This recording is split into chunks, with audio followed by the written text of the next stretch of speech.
Imagine this. I'm standing on my front porch at the crack of dawn, 6:30 a.m., coffee mug warming my hands, staring in horror as my pristine suburban lawn turns into a dumpster disaster. Trash bags are ripped open, spilling banana peels, coffee grounds, and soggy cereal boxes across my freshly mowed grass. And there, in the middle of it all, is Linda Harper, our HOA president, he VYing the last bag from her SUV with the gusto of an Olympic athlete. She catches me watching, but instead of shrinking in shame, she plants her hands on her hips, glares across the yard, and yells with the kind of righteous fury only someone who's never been told no can muster. "I didn't sign up to clean up your mess." Her voice echoes through the quiet morning, dripping with entitlement. Then she storms off, flip-flops, smacking the pavement like a drum roll to her exit. I'm frozen, trying to wrap my head around what just happened, when sirens wail in the distance, getting louder. Someone's called the cops. This is about to get wild, and Linda has no clue what's coming. 3 months ago, I moved into this neighborhood, thinking I'd found suburban paradise. The sidewalks were spotless, the mailboxes identical, the lawns so perfect they could have been rolled out by a landscaper's assembly line. I was thrilled to start fresh in a place that screamed pride and order. But I didn't know the cost of that perfection, dealing with Linda Harper. Linda wasn't just a neighbor, she was the self-proclaimed queen of our subdy VY Shown, HOA president, and the kind of person who'd measure your grass with a ruler to ensure it didn't exceed 2.5 inches. Within my first week, I got 2 VY-olation notices. One for Leah VYing my trash cans out 30 minutes past pickup time, another for a tiny garden gnome that VY-OLAT aesthetic guidelines. Linda had turned neighborhood policing into her life's mission. Every morning at 7 sharp, she'd patrol the streets, clipboard in hand, measuring tape at the ready, dishing out citations for crooked mailbox flags, VY Cybele garden hoses, or God forbid a car parked the wrong way in your own driveway. The real drama kicked off with the HOA's mandatory quarterly cleanup day. The notice, signed in Linda's loopy handwriting, demanded every resident pitch in to beautify our shared spaces. Sounded fair, until I realized Linda's role as cleanup coordinator meant she'd bark orders while doing zero work. I showed up that morning, gloves on, trash bags ready, alongside 20 other residents in the community center parking lot. Linda rolled in late, sporting a pristine white VY soar and a folding chair. No cleaning supplies in sight. She set up under a shady oak, sipped lemonade, and started directing us like a general on a battlefield. "You, clean the storm drains," she snapped at me, pointing with the confidence of someone who's never touched a leaf-clogged grate. "Make sure it's spotless. I'll be ensuring everything meets our standards." For 4 hours, we sweated, hauled debris, and pulled weeds while Linda critiqued our every move. "You missed a spot," she'd holler. "That's not how you rake leaves. Where's your safety gear? We can't risk insurance claims." By noon, the common areas sparkled, but we were filthy and exhausted. That's when I made a mistake. I walked over to Linda, still pristine in her white outfit, and suggested politely as I could as she might help with the playground cleanup. Her reaction was like flipping a switch. Her face went from smug to furious in a heartbeat.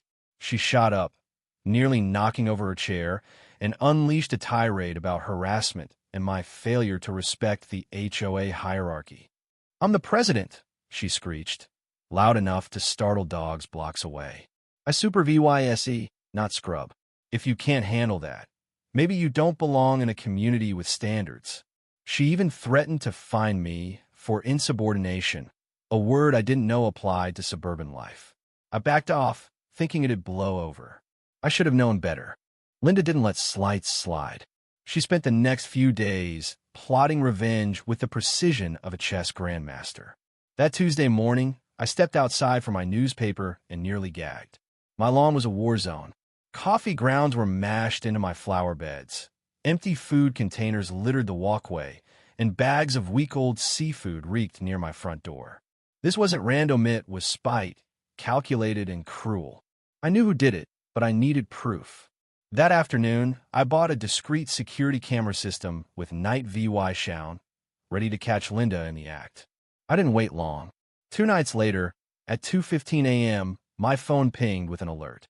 I grabbed my laptop and watched, jaw dropped, as Linda crept across my yard like a wannabe ninja, dragging trash bags. The footage was crystal clear. Linda, in her signature white VY soar, dumping garbage with the confidence of someone who thought she was untouchable. When she finished, she stood there, hands on hips, admiring her work like an artist unveiling a masterpiece, then brushed her hands and skulked home. She'd practically gift-wrapped her own Con VY tie-in. The next morning, I printed stills from the VY Deo and marched to Linda's house. She answered in a bathrobe, annoyed until she saw the photos. Her face flickered with panic, but instead of apologizing, she snatched the pictures and launched into a delusional rant. "This is legal," she insisted, as if she'd studied law overnight. "As HOA president, I can redistribute responsibilities to residents who shirk their duties. You disrespected me at cleanup, so I'm assigning you waste management." I blinked, stunned by her logic. "Linda," I said, "that's called illegal dumping. It's a crime." She waved me off, threatening more citations if I harassed her further, then slammed the door. That's when I realized she genuinely believed her HOA crown made her invincible. It was time to prove her wrong. I spent the day copying the footage and making calls first to the police to file a complaint for illegal dumping and harassment, then to neighbors I'd seen roll their eyes at Linda's antics.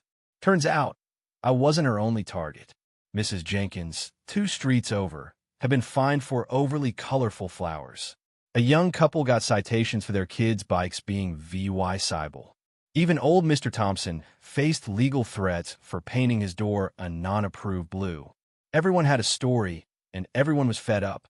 Linda had bullied the neighborhood for years. Conveniencing as her HOA role gave her unlimited power. But the tide was turning. Neighbors rallied, sharing tales of her petty tyranny, ready to back me up. The police took the complaints seriously, especially with the VY Deo. Detective Larson said illegal dumping, paired with harassment and abuse of power, could mean big trouble for Linda. Her nighttime stunt and bizarre HOA duty excuse only dug her deeper. Then someone still don't know who tipped off the local news. The story of an HOA president trashing a resident's lawn over a cleanup day slight was catnip for reporters. By Thursday, a news van was parked outside Linda's house, and a reporter was grilling her. Linda, in her white VY soar, didn't dodge or apologize.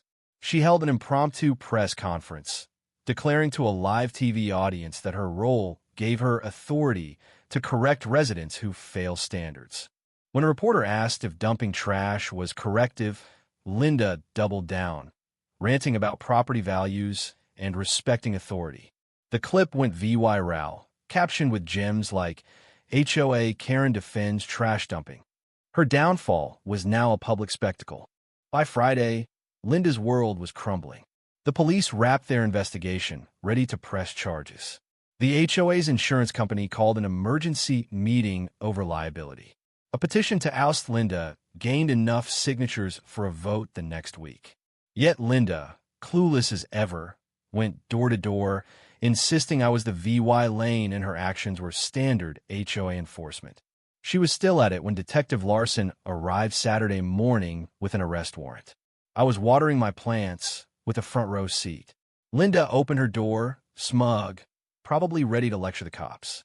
Instead, Larson listed the charges: illegal dumping, harassment, abuse of office. Her confidence shattered. "This is ridiculous. I'm the HOA president," she sputtered, as if it'd magically undo the handcuffs. Neighbors stepped onto their porches, not to gawk, but to witness justice. Mrs. Jenkins wiped tears, free from years of flower fines. 2 months later, the judge's gavel fell. Linda faced due law $5,000 in fines for dumping, due law $3,000 more for harassment, 200 hours of NVY environmental cleanup SARE VYC, and a permanent ban from HOA roles. She had to pay for my lawn's restoration and write apologies to every neighbor she'd tormented. As the sentence hit, Linda slumped, her small-town empire in ruins.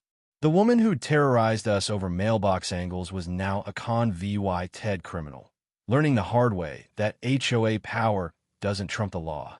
My lawn's back to normal now, and the neighborhood feels lighter, like we've all exhaled. Linda's gone quiet. Her VY soar nowhere in sight. But this saga has left me wondering, how do people like Linda get so much power in the first place? Should HOAs even have this much control over our lives? What would you have done with that VY Deo, EVY Dent's gone straight to the cops, or try to handle it quietly? And here's a spicy one.